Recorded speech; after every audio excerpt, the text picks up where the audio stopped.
Hello and welcome back everyone to another video. Today I will be responding to a one-on-one interview that Jon Stewart did with CNN this week. He talks mostly about the GOP, their response to the culture war, as well as Donald Trump's indictment. As always, we are sponsored by Prime IV. Let's get to it. The diversity and equity initiatives are a salve. They're to pacify and mollify because we won't actually do the real thing. We won't actually dismantle the vestiges of all the systemic racism and all. Okay, so what he says here is actually really important. He literally says the word dismantle, which if you don't know what he's talking about right now, he's talking about CRT. He's talking a lot about how Republicans use CRT as kind of a talking point, and it's just a buzzword. But it's actually really important what he's saying here. He's literally saying diversity, equity, and inclusion is not enough. We have to completely dismantle the system which is based in racism. That's what CRT is. That is literally what it's saying. That is what the 1619 Project says, is that we are based in racism, this country. And so he actually points out perfectly there why Republicans are focusing so much on this issue and how scary it is. So here's what we are going to do. A diversity and equity initiative, we're going to have to talk to one black guy. So are we good? I think we're good. Cool. Yeah, this is exactly what the problem is. And this is, I think, where me and Jon Stewart agree on the problem, but just not on the solution. What he's saying here is that quotas or equity really just doesn't work because we're not actually getting to the source of the issue. What he's saying is, he's basically saying in the NFL, they have to interview a certain amount of black coaches for equity. But he doesn't actually go to the source of the problem, and I agree. And for him, the source of the problem is that there are these evil, white supremacist ties into our country. What I look at is things more like single fatherhood in the home, abortion, actual cultural significant things that can be changed rather than just screaming at the system and trying to overthrow it, as he talks about earlier. It's hard to watch a state that's like 48th in, infant mortality and child poverty and literacy, and make a big Medicaid deal about dollars. A trans girl that wants to play soccer that does. Okay, I've seen this clip before. This part is absolutely hilarious because this is literally the point that Republicans and conservatives are making.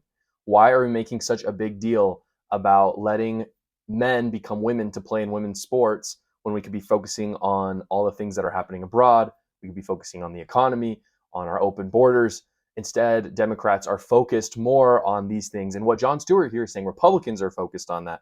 Now, believe me, it's important to conservatives that we focus on and value the eternal nature of gender, but not in the way that Democrats are saying. We're saying let's protect them, let's protect women and men, severally as they are, and work on the issues that actually matter. What he's saying here is just let them do whatever they want, and then let's focus on other things. See, we either have the rule of law or we have no rule of law. The rule of law does not take into account if that might make you a martyr to somebody. I'd much rather have the conversation be, what is the law? What exactly are we saying that he did?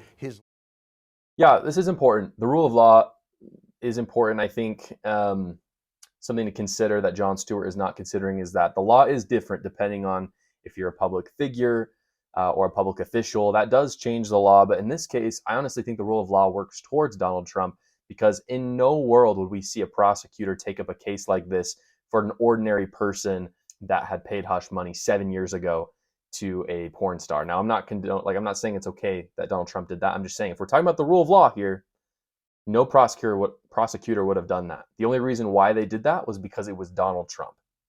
We have no accountability in our financial systems. We have no accountability for the bankers. I mean, our Congress trades stocks with information they get making laws.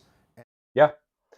No, yeah, that's real. I actually love that Jon Stewart points this out. Accountability is huge. And one thing that I'm really looking for in a president and in leaders is someone who, even when it's maybe not their fault, a hallmark of a good leader is when they take responsibility for what's going on in their stewardship or in their jurisdiction.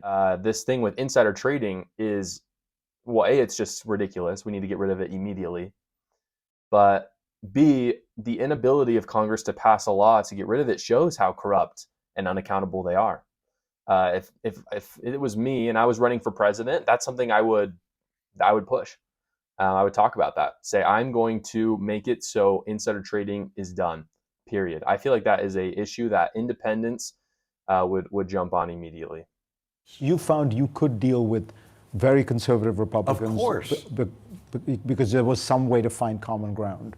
People of good faith. Now, there were huge disagreements about certain things, but when you found someone of good faith, you could always get something done.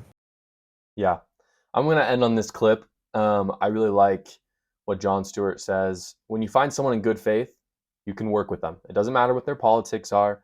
Now, I think when it comes to the really important relationships in your life, you got to have the same values. That's true for, I think, your spouse mostly. I think other people in your family, they're going to do what they're going to do, and you should love them regardless. But in politics, work with people across the aisle who actually want to get stuff done, and you'll find stuff to agree on. It's these corrupt politicians that really have no intention of doing what's right, but rather what's politically advantageous for them. That is really difficult to work with, and I think we're seeing that a lot. And so, anyway, I don't agree with anything Jon Stewart, not everything that Jon Stewart says, but he's right on this one.